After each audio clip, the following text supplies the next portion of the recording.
Hello and greetings from Iceland. After what happened yesterday, it's hard to know where to start today. The word unreal is however very appropriate, and I can also use words like disbelief and sadness. But after my last video, I spent the rest of the day in the car, drove to Reykjavik, while trying to sell myself the idea that everything will be just fine. And I'm going to build this video on yesterday's and today's news, and do a quick peek into the future as well. But start with the geology. Go with the lava flow all the way to the damage report, as it looks today. But it was of course the magma that had been accumulating by Svartsengi, almost under the Blue Lagoon, that finally took off.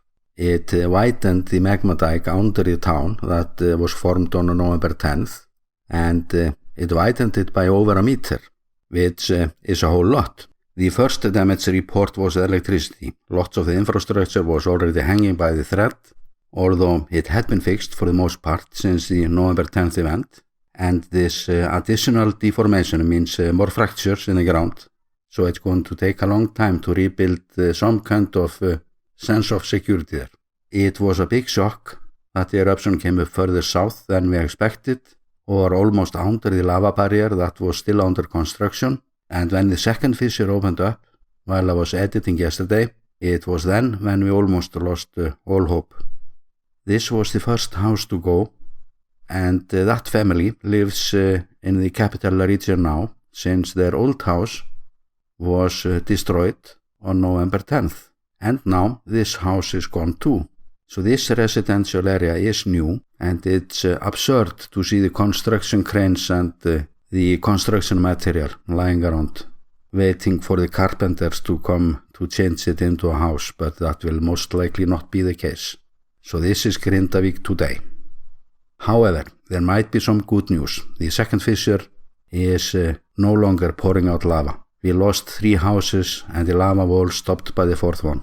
The deformation of the magma dike has stopped for the most part, and overall this eruption started with a quarter of the power that was in the eruption on December 18th, but some experts believe that this one might go on for a longer time, although it doesn't look so right now.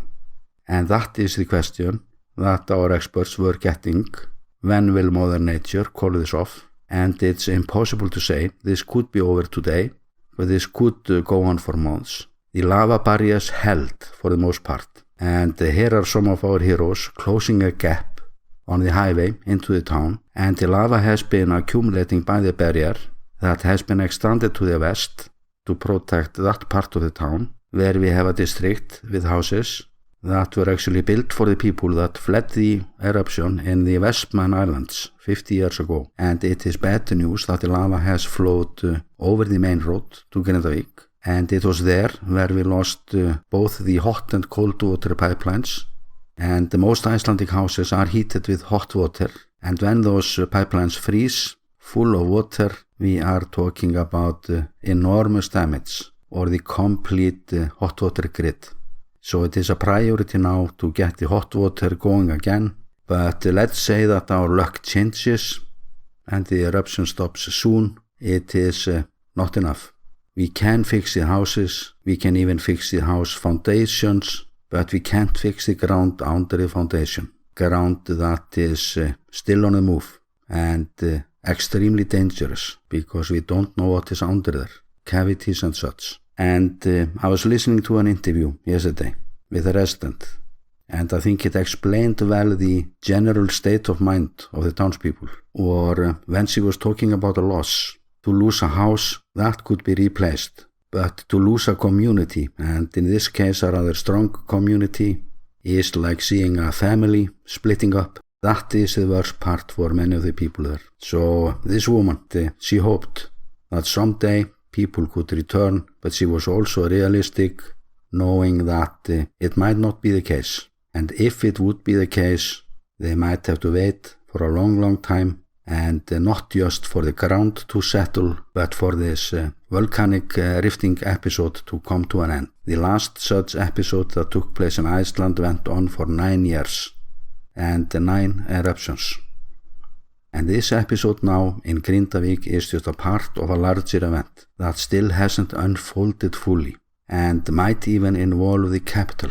So the future is very hard to predict. I do, however, believe that despite of everything, there will be some tourism around there, but I don't see anyone move back for the next months or years. The port will, however, be used, I'm sure of that. There might be some fish processing in town with staff that comes in the morning and leaves in the evening, or like it has been recently, actually.